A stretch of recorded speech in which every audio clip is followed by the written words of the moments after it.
Hello and welcome to the Open Book channel, where I share my writer's journey, review books, talk about the craft of writing, and discuss the business of being a creator. My name is Oleander, your designated open book, and in this video I wanted to review two graphic novels that I've read very briefly as a means to open a wider discussion on whether some stories are beyond criticism.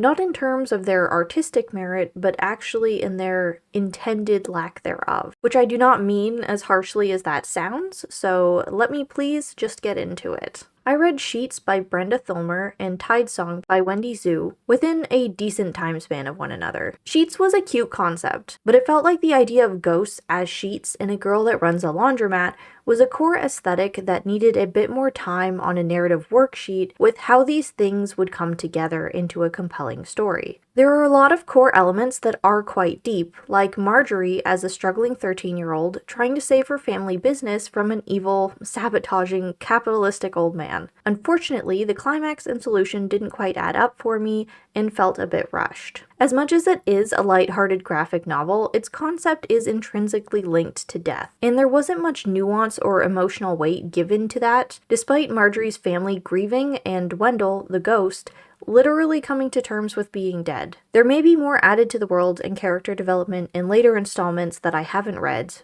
but in and of itself, Sheets did not inspire me to assume that or seek other parts of the series out. As much as I appreciated the popping pastel colors and stylization of Thulmer in this graphic novel, I also found that that style lacked the ability to convey to me the emotional weight of some of the things playing out in the background. Marjorie isn't giving me overjoyed here. I still gave Sheets a 3 out of 5 stars, but the depth of story I think it was trying to communicate didn't land that way for me. Now, another title that I feel can aptly be considered a cozy graphic novel is Tide Song. Tide Song, as marketed in its description on Goodreads, is, quote, "Perfect for fans of Studio Ghibli and the Tea Dragon Society, this is a magically heartwarming graphic novel about self-acceptance and friendship," end quote. Personally, I'm not a huge fan of comp titles, although I understand their usefulness. Quite often, I find they are used to hype and mislead audiences. That is not the case this time. Tide Song is definitely Studio Ghibli inspired. If I didn't say anything about the story and just showed you this cover art, I think that you'd assume as much too. From my younger days as a stuck-up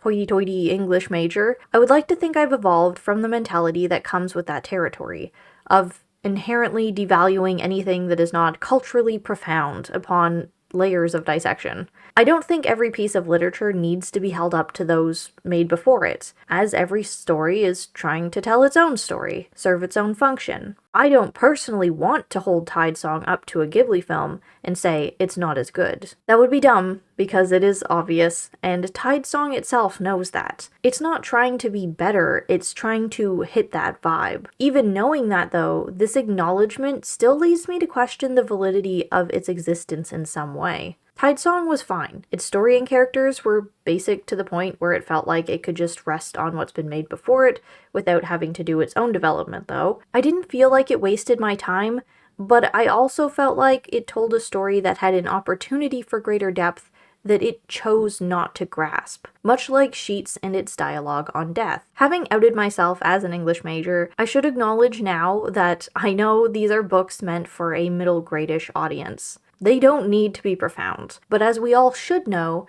being a story for children doesn't mean that you need to avoid difficult or complex topics, you just need to be skilled at incorporating them. So I'm not here to crap all over some middle grade graphic novels. I think the art in both of them are great, and I commend the creators for having made them. Honestly, that's above and beyond what should be expected of any single person. The reason I made this video and pegged myself as a stuck-up literature consumer was because I hope that I made it clear that despite my criticisms of their story structure, I liked these works. They filled my afternoon, they were uniquely artistic. So the reason I made this video is that I'm faced with conflict over rating them. I don't know what to do with them. Should I rate them closer to 5 out of 5 because they serve their function as a cozy afternoon graphic novel read that didn't have too much to say, or am I allowed to dock marks for the bits of development that I felt that they were lacking? As a genre, graphic novels, middle grade or adult, these sorts of stories fall into this weird niche that feels like it's slightly immune to criticism, because the priority is the vibe. And the vibe is entirely attainable through its other medium, which is the art. If I take the plot progression or payoff, dialogue, or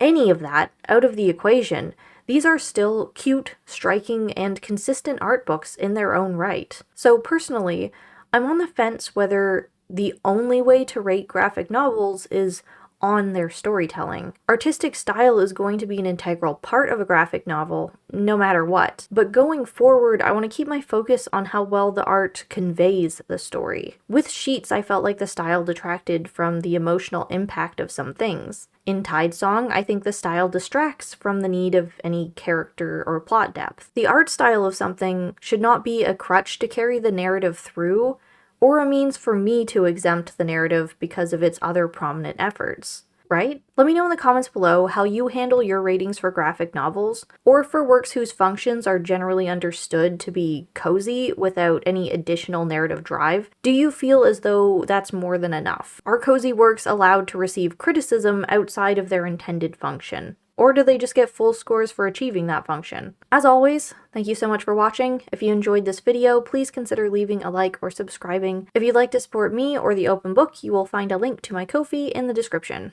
Thanks again, and I'll see you in the next video. Bye.